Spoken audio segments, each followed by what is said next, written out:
Mahaban, namaste, hola, bonjour, guten tag, ciao, and hello.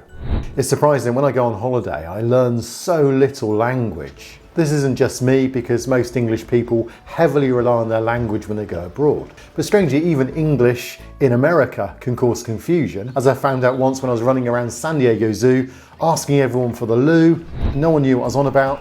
The magic words were restroom. Anyway, when was the last time you looked at the languages that are being used on your video channel? Well, this will affect your views, and there's a quick hack to help you do this. And once I made the switch, in effect, I inherited 62% more traffic. And in this video, I'm going to show you what I did, how I go about it, and how you can do it for your channel too. So there are two ways you can check to see what language is being used by your viewers.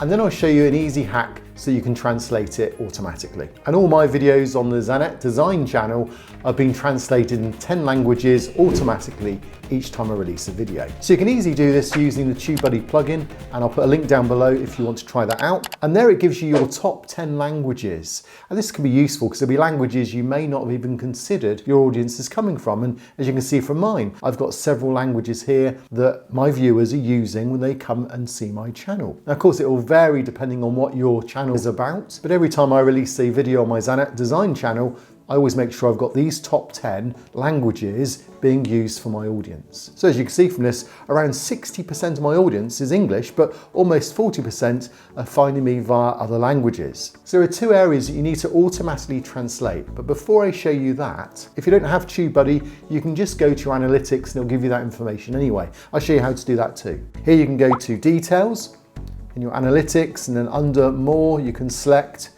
and there you've got video info language.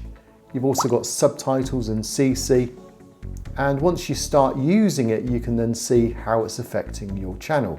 But basically, I'd use the last 90 days as a way of knowing what your audience is currently looking at. So you select 90 days, and then you can see what is affecting your channel. Okay, so back to the way of how do you then translate it for free? Well, add your top 10 languages like I'm doing here. And once you've added these languages, so you then have two areas that will help your audience find your video in their language. And that's basically going to help them find it in the search engine. And that's the title and the description and your captions. So title and description is one translation. Your captions is a separate translation. Now captions is great because Google automatically does that for you in YouTube. And you can just literally go into each one, click that, and just check your English translation, make a copy of that first of all, make the changes in the original one if there are any, but it's particularly good now at picking up what's what. And then you just then click and auto-translate, and Google's provided that recently, which is a really great perk. But as regards to title and description, if you have TubeBuddy, then that's straightforward because there's a button. If you've got vidIQ as well, again, a simple button to click, and both of those are down below if you wanted to try them. There's a month's trial on both. So once you've got that link, it just means it's a click of a button, that's it. If you don't have the link, or if you don't want to use either TubeBuddy or vidIQ, there's still a simple way to do it.